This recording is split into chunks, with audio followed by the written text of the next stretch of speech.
Olá, o meu nome é Vitor Delboni. Bem-vindos a mais uma palestra do ciclo Arte e Educação.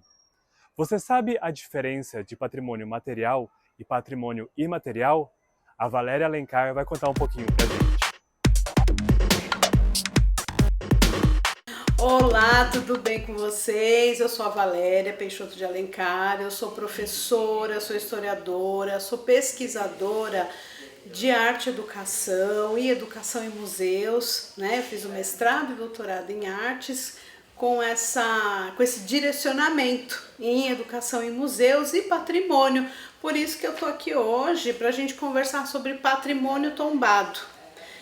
E aí já vou começar revendo esse título, né? Porque quando a gente pensa em patrimônio tombado ou em patrimônio de um modo geral, mais do senso comum, a gente pensa o quê? Numa igreja, num palacete, numa edificação, num museu, até num monumento, né? Num patrimônio natural, por exemplo. Mas e o patrimônio que não é material, que não é um edifício, que não é uma obra de arte, que não é uma escultura? O que a gente faz? A gente não tomba, não dá para colocar uma plaquinha de tombo num acarajé, né? Nem numa roda de capoeira. Esses patrimônios, esse tipo de patrimônio que é sim considerado patrimônio, a capoeira inclusive patrimônio mundial, ele é patrimônio pela Unesco, a gente registra, a gente não tomba. Né? Então a gente vai conversar um pouco sobre isso. A gente vai dividir essa conversa aqui em dois momentos, tá? No primeira parte, para ser bem didática, vamos dizer assim, a gente vai começar a falar de memória, história, museus e patrimônio. A gente vai falar um pouco sobre isso, né? O que uma coisa tem a ver com a outra e o que uma coisa não tem a ver com a outra. Na segunda parte, a gente vai falar de patrimônio cultural de uma forma mais ampla, as mudanças que aconteceram da segunda metade do século XX para cá. Então vamos começar falando de memória. Memória e história. Será que são a mesma coisa? Bom, são e não são. Vamos começar com a memória. Memória, cada um tem a sua, certo? Será que, por exemplo, a sua infância, suas recordações, a sua memória de infância é a mesma memória que tem os seus pais? Ou seus irmãos, ou primos, primas, seus amigos de infância? Será que a memória é a mesma? Pode até ser um fato comum, mas ele não é recordado, rememorado da mesma forma, porque cada um tem, mesmo quando a gente fala em memória coletiva, né? Cada um lembra as coisas de uma forma, certo? E aí, quando a gente pensa em fatos comuns, vamos levar para a vida pessoal. O meu aniversário de 15 anos, eu tenho uma memória. As minhas amigas que estavam lá comigo têm outra. O fato é o mesmo. Aqui, nesse momento, memória e história se aproximam, se atravessam, né? Vamos colocar aqui uma memória coletiva muito comum, talvez a imagem mais reproduzida da história da arte brasileira. Vamos pegar aqui o quadro do Pedro Américo, Independência ou Morte. Existe uma memória nacional do 7 de setembro, certo? E existe também uma memória coletiva sobre essa pintura. E ela, inclusive, ela é revisitada muitas vezes, essa memória. Existe toda aquela questão de, mas Dom Pedro não estava no cavalo e tal. Porque a pintura é uma coisa, o fato histórico é outra. A pintura é um fato histórico, inclusive, né? É uma pintura do final do século XX. O próprio artista, o Pedro Américo, quando ele pintou essa tela, ele disse o seguinte, abre aspas, ele disse ser difícil reproduzir a cena histórica, principalmente quando ela não nos foi transmitida por contemporâneos hábeis de observar e descrever, fecha aspas. Mas que contemporâneos hábeis são esses? E que memórias que eles iam contar? Se a gente aqui já chegou numa conclusão de que as minhas memórias não são as mesmas das pessoas que conviviam comigo quando eu era criança, por exemplo, imagina uma memória nacional, uma memória coletiva. O que o Pedro Américo queria? Ele queria entrevistar pessoas e ele ia receber versões diferentes do mesmo fato. É aqui que memória e história se distanciam. A gente pode estar falando de um único fato, mas a gente tem pontos de vista diferentes. Porque memória, como falei, todo mundo tem, cada um tem a sua. História, ela é uma ciência e história é uma construção. Ela sempre é uma construção. Por isso, falamos em apagamento da história. A gente tem questões da história nacional que foram apagadas, porque memória, ela é, cada um tem a sua, existem as memórias coletivas e tal. A história, enquanto ciência, é uma construção que se apoia em determinadas memórias. Memórias de quem? De quem tem o poder de contar essa história, de construir essa narrativa histórica. Então, o que isso tem a ver com patrimônio? A gente falou de memória e história. Tem a ver que o patrimônio e as decisões da história que vai virar patrimônio está intimamente ligada com relações de poder. Quem tem o poder de preservar qual história, de contar qual história e de qual memória, a partir de qual memória. Dá para entender? Vou dar um exemplo. Quando eu falo em Dragão do Mar, o que passa na sua cabeça? Agora, e se eu falar em Tiradentes? O que vem na sua cabeça?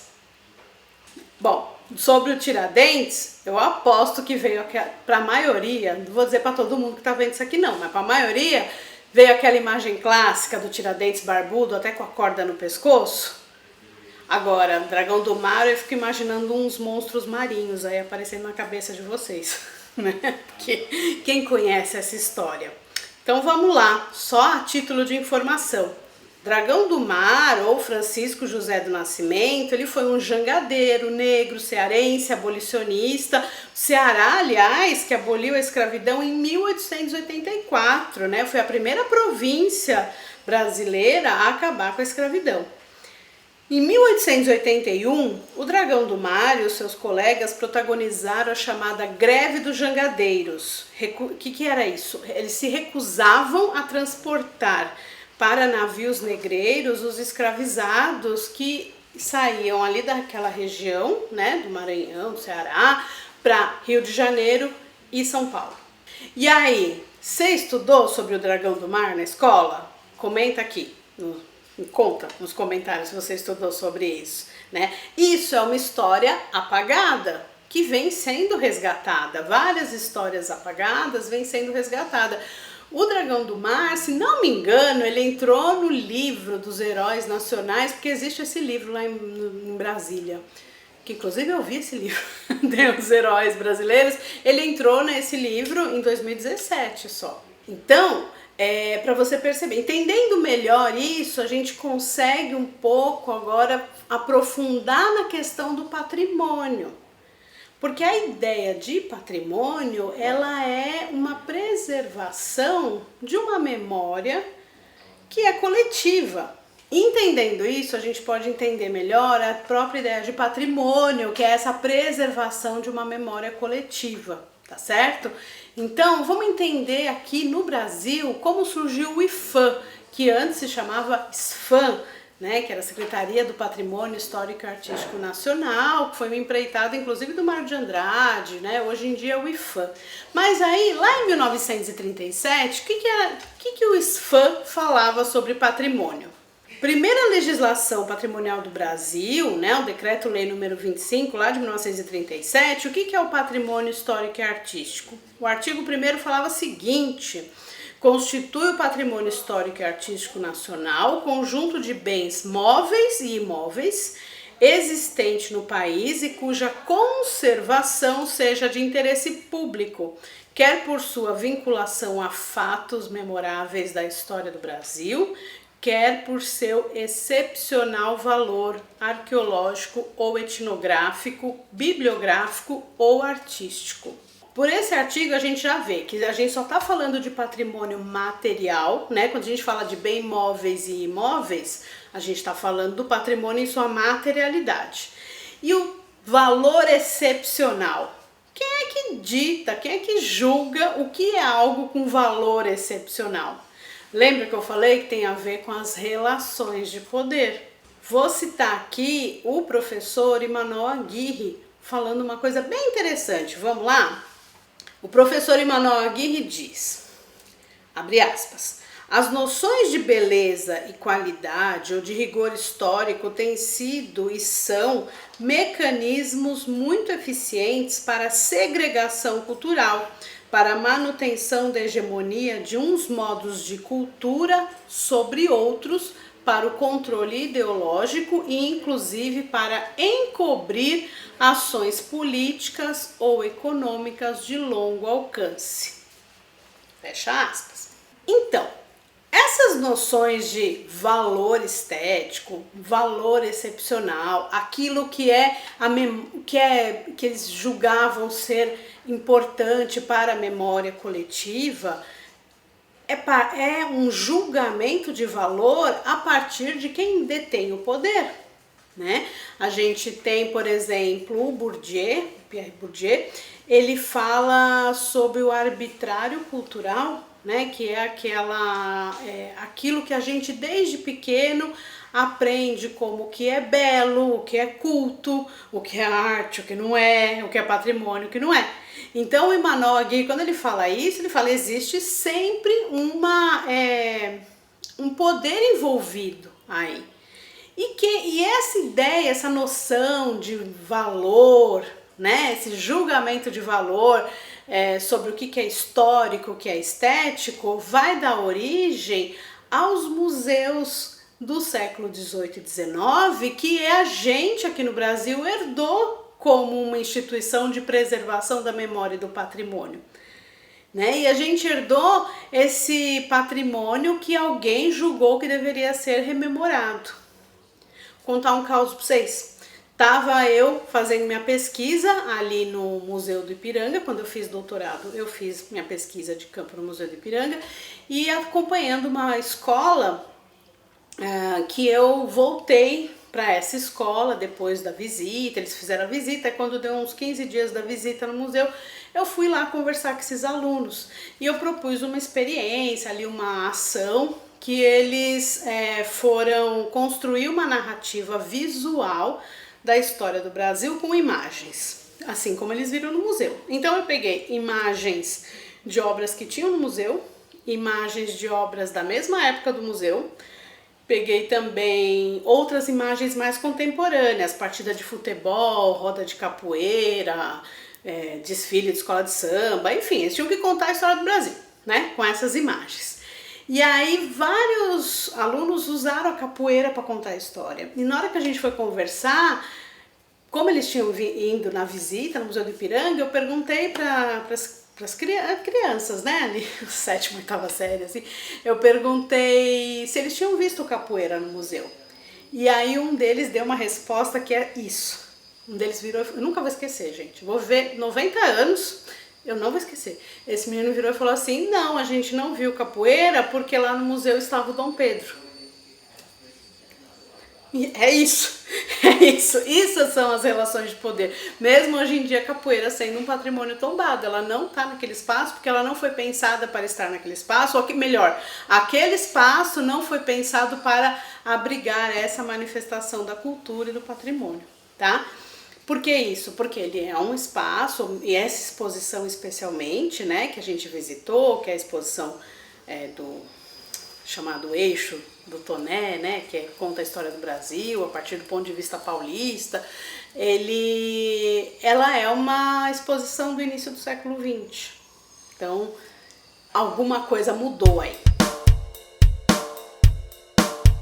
Agora que a gente conversou sobre memória, história, museu e patrimônio, brevemente, né, mas conversamos, ficou com alguma dúvida? Escreve aí, deixa no comentário.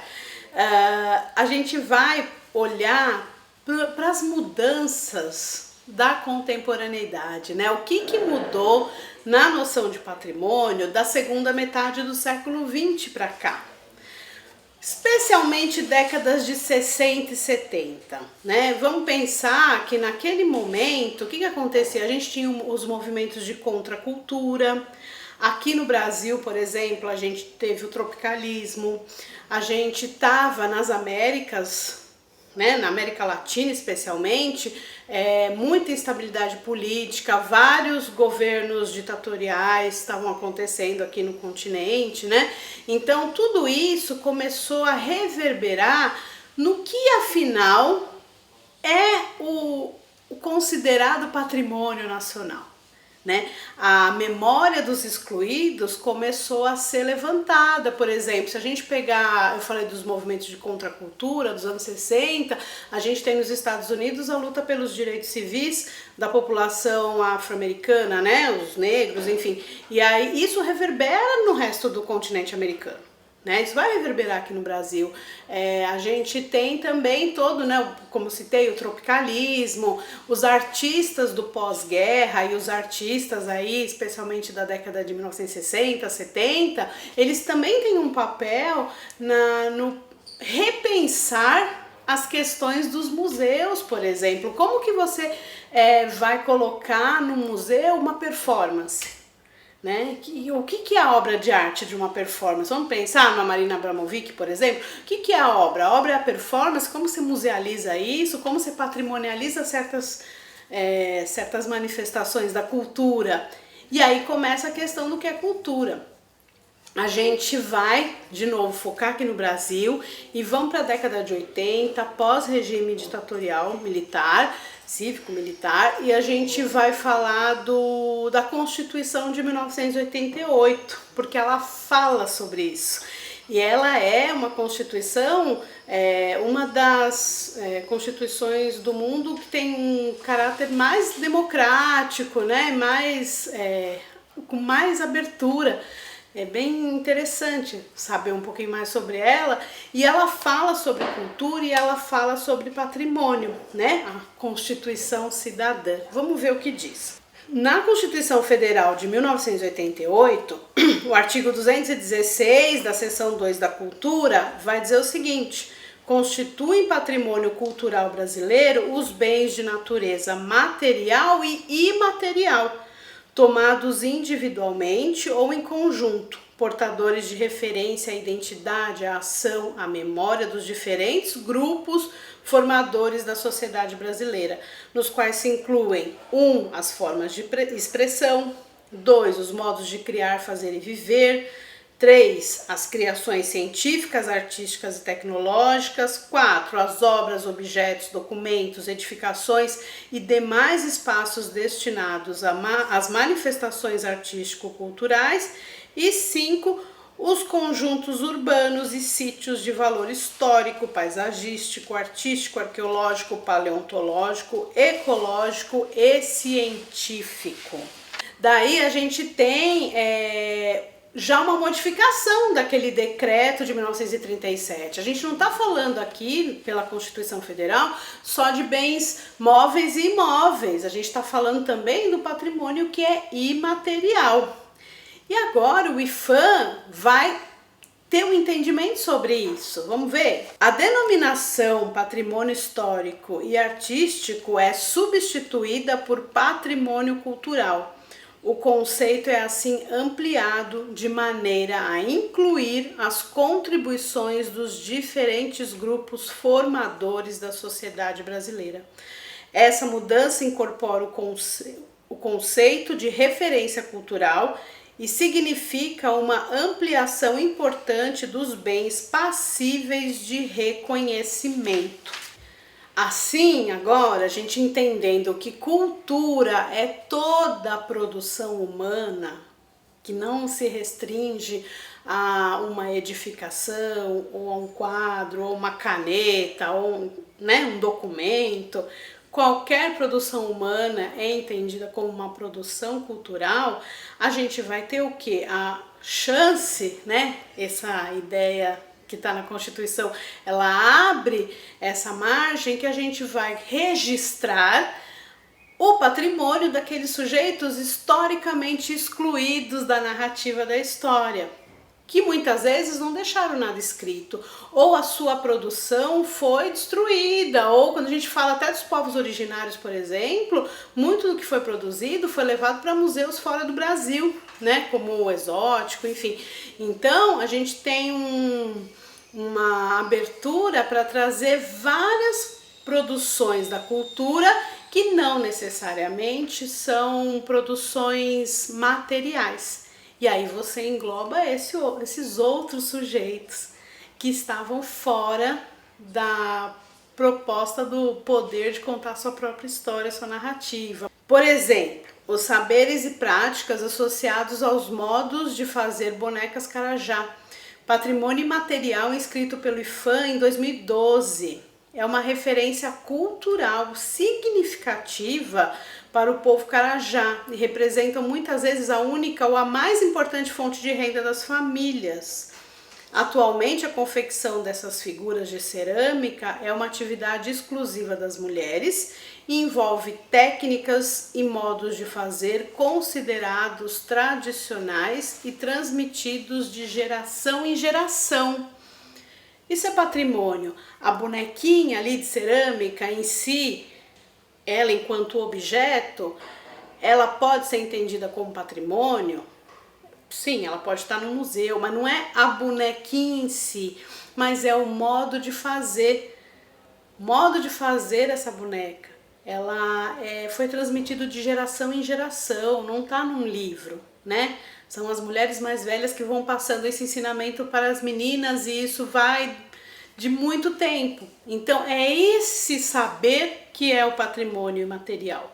É isso que é registrado. Uma bonequinha no museu pode até ter um número no livro de tombo, mas o saber, que é ancestral, não tem como você botar um número de tombo, você registra. Isso vale para vários outros modos de fazer, ofícios, o queijo Minas. Olha, eu adoro queijo, hein? O queijo de Minas, o modo de fazer, ele também é um patrimônio. O ofício dos cineiros, jongo aqui do Sudeste, né? Roda de samba do Recôncavo Baiano, maracatu, enfim, a gente tem várias manifestações culturais